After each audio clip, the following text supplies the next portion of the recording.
Hello, Senior Housing Forum leaders. A couple of weeks ago, I interviewed Kim Scott, who published the book Radical Candor, and it was going to be a single article. And so you may have already seen that article. We published the first half of it, but we spent a long time talking about her views on her new book that's coming out about women in power and leadership.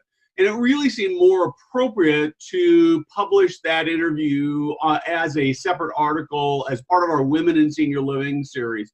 And so here's the rest of my interview, and I hope you enjoy it. I think she's got some amazing things to say about how we deal with all kinds of prejudice, but particularly about the challenges that we have with genders in not just senior living, but all industries. So I hope you enjoy the interview. I started my career 30 years ago now. So, and one of the things, as I was writing Radical Candor and after it came out, one of the things I became increasingly aware of is that issues of diversity and inclusion overall, and specifically to me, issues of gender, are the issues where we most need to solicit and offer radical candor, but where we're the least likely to either speak up or listen.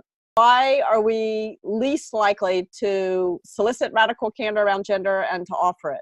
And why also was I so silent about some problems that I encountered throughout my career? The new book sort of takes apart what happens in the workplace regarding gender and justice.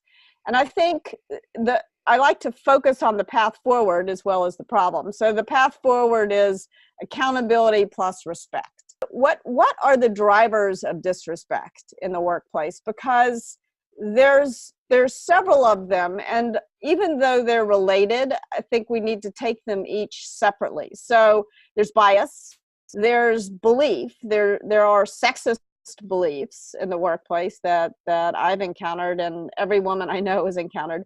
There's also bullying, sort of a gendered bullying that tends to happen to women. And then once you add bias, belief, and bullying, once you add power into that, then you get discrimination and harassment and actual physical violence. I think it is really important to include everyone. It turns out I really believe in the power of diversity and inclusion.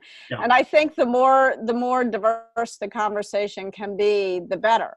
And the more we can build stamina to disagree with one another, to challenge one another's thinking, the clearer we collectively will be in our ability to think straight around these issues, which are hard, which are really hard issues. So it's so important to distinguish between bias, belief, and bullying.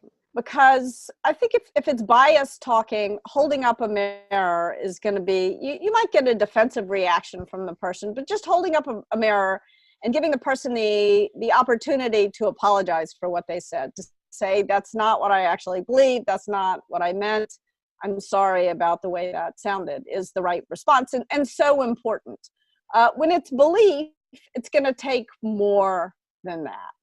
It's going to take a lot more than that. You've got to decide two things. One is, what action am I going to allow this person's belief to impose upon me, and what am I not? And also, when do I care enough about that person to actually have an argument, to actually debate the belief? And you can't, it's exhausting to debate with someone who you fundamentally disagree with, but it's really important to distinguish between bias talking and an actual hardened belief. And to decide when, there's a time and a place to have a conversation, to actually have the debate. And that's the only way you challenge belief. But when it's bullying talking, when someone is using your gender to bully you, you've got to create consequences. You've got to create consequences. Otherwise, the bullying continues. And yep. You want to leave, you don't want to have zero tolerance, because zero tolerance tends to be the opposite side of the coin of intolerance, right? It becomes intolerant. And in the moment, how do you figure out whether it's bias belief or bullying? bullying. Because those tend to be very tense moments, right? And Yeah, yeah. Yeah, in general, I think it's best to respond to something that's said if you don't know, like without assuming. So don't assume good intent, don't assume bad intent. Respond to it as though it is bias, as though the person just had a brain hiccup, and then watch how the person responds. And if when you hold up a mirror, the person grins in the mirror and says, yeah, then you're going to have to create consequences. If when you hold up the mirror, the person says, that is what I really believe, then you're going to have to, but you'll get some clues about what's going on with the person based on responding to it as though it's bias. And if it's something that is different from bias, then you're going to have a different response. And by the way, as a leader, you have much more accountability to look for this stuff and prevent it than you do as the victim.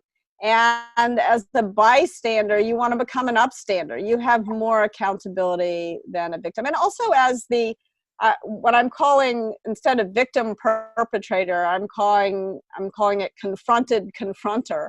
When you get criticism, looking for that, even if you disagree overall with the criticism, looking for that area of agreement where there was something that maybe you did that wasn't perfect, which we all do.